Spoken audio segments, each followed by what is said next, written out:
is on compound probability. Up to this point, you've learned probability probably in a very simple way. That's why it's simple probability. Now it's compound probability. Okay, but let's just talk about what is probability, because they are going to ask you to draw a tree, I believe. Let me look. They are. They're going to ask you to draw a tree in one of the lesson practices. So what I want you to see is, let's say I had one coin. Okay, if I toss it, bloop, it goes up in the air and it lands. What are my chances? I'm either going to get a 50-50. It's a heads or a I'm going to get a heads or a tails. That's the first part of the tree. I had one toss, and I could get a heads or I could get a tails. Okay, let's just go with I got a heads. Then my next toss, what's the probability of me getting? I could either get a heads or a tails. But you Okay? already got a heads. Huh? You already got a heads. I already got a heads. Now I did another toss. Oh. And what are my chances? I'm either going to get a heads or a tail. Okay, but let's just say instead of getting a heads on that toss, I got a tails on the first toss. Then what are my chances? Same. Heads, tails. Okay, so they're basically showing you all chances. If I got a heads, then what happens next with my next toss? If I got a tails, then what happens with my next toss? See what they're saying? Yeah. This is called a tree diagram. Okay, so let's say I got a heads on the first toss and then a heads on the second toss. What are my chances? Heads or tails on the third toss. What if I got a heads on the first toss and then a tails on the second toss? What is my third chance? Heads or tails. You see what I'm doing? So we're just trying to figure out which pattern did I go. And it doesn't matter, you're just supposed to draw it. Okay, so this is called the tree diagram. And the same thing would be true with these. Okay, and then I would even have to go to here and just continue on. Okay? And I think they end up telling you draw a three tree diagram, then you would just draw 1, 2, 3. Okay? That's the tree diagram. I honestly don't think it's important, but I wanted to teach you so you know how to do it in lesson practices. Okay? Now, I honestly don't think it's important. it's not. After being an investigation. Yeah. Okay, but this next part is important. Let's say I have a spinner, and it's broken up into 4 pieces. Okay? 1, 2, 3, 4. All right? What are my chances of spinning a 1? Yes, 1 out of 4, right? So that's how you'll say it. I have a 1 in 4 chance of it landing on a 1. Okay? What are my chances of it landing on a 3? 1 in 4. Okay, it's pretty simple, right? Okay, now, if I asked you, let's see what the question they ask. The face of this spinner is divided into 4 congruent sectors, blah, blah, blah. What is the probability of getting a 2 on the first spin, and then a 1 on the second spin? Now, this is the most important thing you can hear when you're working with probability. When you're working with probability, every toss, every spin, every card deck you do, every pull out of the marble bag, whatever you're working with, between every occurrence, a spin, you're going to multiply. That is so key that that's the most important thing you have to know, is that between spins, everything is multiplied. Okay? So, each toss, or each spin is multiplied. So, what are my chances of getting a 2 on the first spin? 1 in 4. 1 in 4 chance. Very good. What are my chances of getting a 1 on the second spin? 2/4. No, I'm getting a 1 on the next spin. 1/8. 1/4. Okay, no. Y'all just hang with me. So this was my first spin. Okay, this is my second spin. And they're wanting me to get a 1 on the second spin. What are my chances of getting a 1? 1/4, right?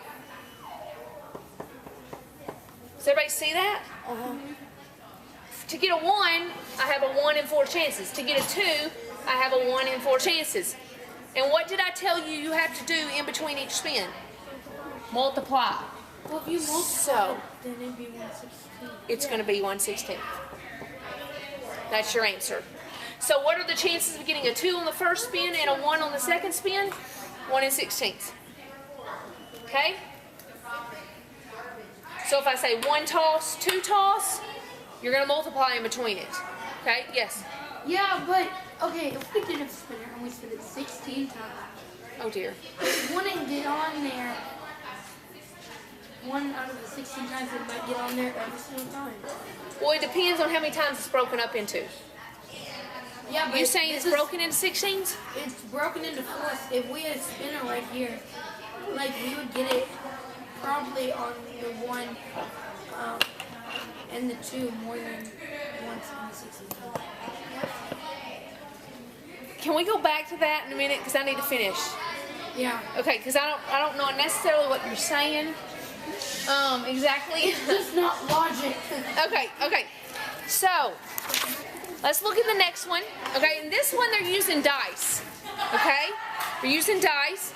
If I have a pair of dot cubes is tossed once, what is the probability that the total number rolled will be 12?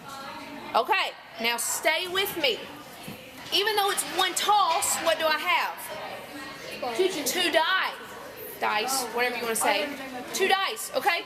So the first dice, in order for me to get a total of 12, what does that dice have to be? This one has to be a 6 on that dice. My second dice, in order for me to roll and get a total of 12, it has to be a 6. Okay, now stay with me. What are my chances of getting a 6 on the die? 1/6. Everybody understands that? Yep. What are my chances of getting a 6 on this die? 1/6. Okay, so what do? We do multiply even though this is a roll, they're 2 different rolls because they're 2 different objects. Okay? 1/6 times 1/6, which equals 1 in 36. We have a 1 in 36 chance of getting a 12. That's what they're saying. Okay? Let's move on, because we need to keep going. This next one, I wouldn't say it's the hardest, but it's the hardest to grasp. But I want you to stay with me, okay? It says with 1 toss of a pair of dot cubes, what is the probability of rolling a total greater than 9? So stay with me here. I'm going to label this dice 1 and dice 2. And I'm trying to get what? Greater than 9. So what does that mean I can actually roll? I need a 10 rolled, I need an 11 rolled, and I need a 12 rolled. Can I roll anything else? No. I'm looking for... sides on the dice. But we're doing 2 dice. Okay, that's why I have 1, 2. Okay? I'm looking for something that's greater than 9. What numbers are greater than 9? 10, 11, and 12. That's as high as dice go. So this is what we're looking for. Okay, so stay with me. If I roll a 1 with dice 1 and roll a 2, will I reach 10? No. Okay. What if I did a 2 and even to the highest number, 6? Am I still reaching 10? No. 3 and a 6. Have I reached 10? No, but you No. can. Okay, I'm getting close.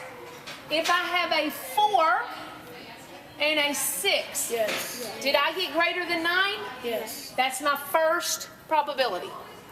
Okay? In order for me to get a 4, what are my chances? 6. I have a dice. What are my chances of getting a 4? 112. Just of getting a 4. With 1 dice. 1/6. 1/6. Every dice is 1/6. Okay? So 4, I have a 1 in 6 chance, right? In order for me to get a 6, what are my chances? 1/6. Okay, now stay with me. That was working with 4. Okay? Can I do another 4 and try something else to get a 10, 11, or 12? No. No. So 4 is done with dice number 1. Does everybody understand? Let's do 5. if I rolled a 5, what can I roll here to get a 10, 11, or a 12? 6. Pay attention. You really need to know this. If I have a 5 on my first roll, what do I need here to get a 10, 11, or a 12? 6. A 5 or a 6? Okay, so let's do a 5 first. Okay? If I have a 5 and a 5, then I get a 10, right? Yeah. We're good. Bonus. Okay? So what are my chances of getting a 1 in 5? 1 in 6 chance. What are my chances of getting a 5? 1 in 6. 1 in 6 chance. Good. Okay, let's go again. Y'all said that also, if I had a 5 on this side, I could also get a 6, and that would equal 11. What are my chances of getting a 5? 1 in 6. What are my chances of getting a 6? 1 in 6. Everybody understand what we're doing so far? Okay, are we ready to move up on this dice? Okay, 6. If I do a 6 here, what can I roll here to get a 10, 11, or a 12? A 4. I like to go in order, so let's just stay in order. If I have a 6 here, let's roll a 4 here, right? And that gives me 10. What are my chances of getting a 6? 1 in 6. What are my chances of getting a 4? 1 in 6. Okay. Let's say I rolled a 6. Do I have any more chances? Yeah. Okay, what can I roll here to get a 10 or 11 or 12? We've already got the 10. We're done with that one. 5. Does everybody see that? 6 and 5 make 11. We already did 5 and 6. No, but this is different. My first die is a 6. My second die is a 5. Okay? So, I have a 1 in 6 chance, a 1 in 6 chance. Okay? A 6 and 6. And lastly, a 6 and a 6 gives me a 12. I have a 1 in 6 chance to get that, and I have a 1 in 6 chance to get that. Whew. Everybody see what we did? Does everybody understand this? Okay, what did I tell you you have to do in between the dice? You're going to have to multiply. Okay, 1/6 times 1/6 equals 1 over 36. So my chances of getting a 4 on the first row, a 6 on the second row is a what? 1 in 36. Good. My chances of getting a 5 and a 5 are 1 in 36. My chances of getting a 5 and a 6 are 1 in 36. Again, 6 and 4, 1 in 36. 6 and 5, 1 in 36. 6 and 6, 1 in 36. All right, so everybody see what we've got. Now, the question was, with the toss of those dot cubes, what is the probability of rolling a total greater than 9? Well, it's this, and this, and this, and this, and this, and this. So guess what we have to do? We're going to add them up. So this is almost like we have common denominators. Thank the Lord we don't have to figure that out. Now we just add up. 1, 2, 3, 4, 5, 6. It's going to be. So it's going to be 6 out of 36 chances for all of this. 1, 2, 3, 4, 5, 6. And then when we reduce that, 6 will go into 6 one time, 6 will go into 36 6 times. So why did All we do that all that work. It was right there. Yep. Why can't we just calculate it? Yes. That would be. Okay? We have. Everybody understand how we did that? Yes. Now, if it would have been greater than 8, we would have had to figure out what would make a 9. And then it would be more than 1 in 36. It would be like, for each of these, well, greater than 6 in 36, it'd probably be 7 or 8 or 9. I don't know. Okay, does everybody understand? Okay. Woo! All right. I didn't like this lesson. No, but hopefully you understand it, written out like that. Okay. Now, now we're moving into a deck of cards, okay? A deck of cards, 60 cards. Listen to this. Josephina selected and kept one card. First of all, how many cards are in a deck? 60. No, know. 52. I was so close. That's why you hear 52 card pickup. 52 cards. Okay. All right. So Josephina selected and kept one card. That's a key word. She kept one card. Okay. Then a second card, and then a third card. card. And finally, a fourth card. What is the probability that the 4 cards she selected are aces? Now stay with me. How many aces are there in a whole deck of You cards? see, you have to know how many aces are in the card. Yes, you do. 4. You do. Is that right? There are 4 aces in a card deck. Okay, so stay with me. What was the question? What's the probability? What's the probability that the 4 cards she selected are aces? 4. Okay, so watch what I do. How many chances does she get an ace with the first pick? There's 52 cards, and she has 4 chances to pull. I mean, she has. There are 4 cards that out of the 52 that she can choose from, right? So 4 out of 52 with the first pull. Does everybody understand that? Because there's 4 aces So she's just picking from her cards? from all the 52 pile. So she has 4 aces out of the 52 to choose from. Does everybody understand that? So that's with the first pull. Then she does another pull, but what did she do? She kept the cards. Yeah, but she could have taken an ace. Right. So it's a 3 chance, but she kept a card, She didn't take it. which made it a 51. It's So still the you're- chance. That means That's you just still said the she took chance. 2 cards. Okay? Does everybody understand how I got 3 out of 51? Okay, now I don't have 52 cards because I kept one. I have 51 cards. And what if I actually chose it on that time? Now I only have 3. Got it? Now, that was the second pull. Now, let's do the third pull, because every time I roll, every time I pull, every time I whatever, you have to multiply. This next time, what if I chose one here and here? How many do I have left? 2 over 2, 50. but I kept this card, so now I have 50. But what if it's not an ace? You just took away Okay? 4 Last cards and she's one. only pulled 2. Last one. Shh, listen, we have a 4th pull. And what if I had an ace and an ace and an ace? How many more cards, aces, do I have? 1. And I kept another card, which makes 49. Now, here's the thing. That's like impossible. We can cancel out. Y'all remember canceling?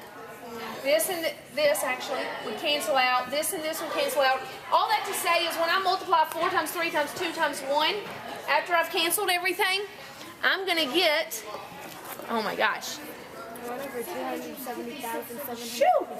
This would actually end up reducing. So for this 2 and 50 would become 21, 25 and 1. They both would half. This 3 and 51 goes in 17 times in 1. This 4 and 52 goes in 13 times, and that goes in 1. So 1 times 1 times 1 times 1 equals 1. 13 times 17 times 25 times 49 is 270,725. What chance does she have in getting all 4 aces? Very slim. But what if she didn't get? Yeah, she didn't pick it. 2007. What if someone died? Okay, let me say this really quick because we're already past time. Listen to me. There are 2 different types of possibility or probability. One is called independent, and the other is called dependent. Now, let me explain to you the difference. This is dependent. Why? What we just did is dependent.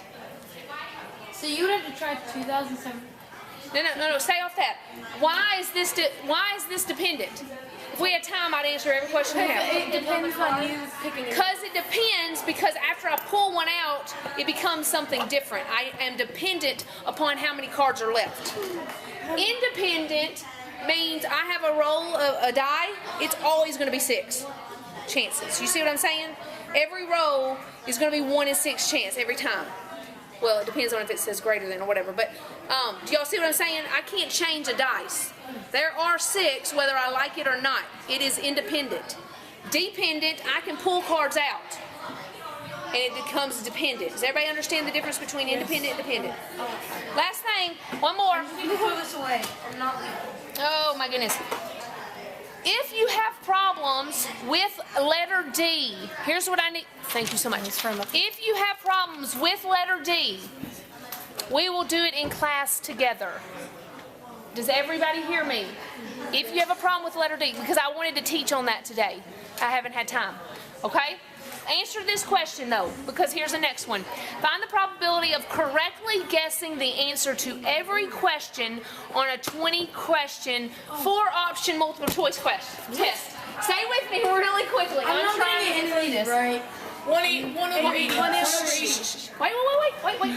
Okay, so I have 20 problems. 1, 2, 3, 4, on and on and on and on and on to 20. Okay? Number 1, how many multiple choices did she say we had? 20 multiple. It was we have 20, but but each 4 in one each. has a 4 option. So A, B, C, D. What are my chances of getting A or number 1 right? A 1 in 4 chance. It's gonna be What are my chances of getting 2 right? A 1 in 4 chance, and so on. So I would keep going 1 in 4, 1 in 4, 1 in 4. So watch what I end up doing. 1 in 4, 20 times. Does that make sense what I just said? Yes. Sure, yeah. Okay. Because I'm doing 1/4 and 1/4 and 1/4 and 1/4 and 1/4, timesing that 20 times. Okay, so you can actually put that in the calculator and get that. So 20 over 80. So we can use it. 1/4. Well, no. Unless it tells you you can. So, on letter D, because we didn't have time to teach this in class, if you have trouble with this, I will teach it to you on Tuesday. Everybody got it?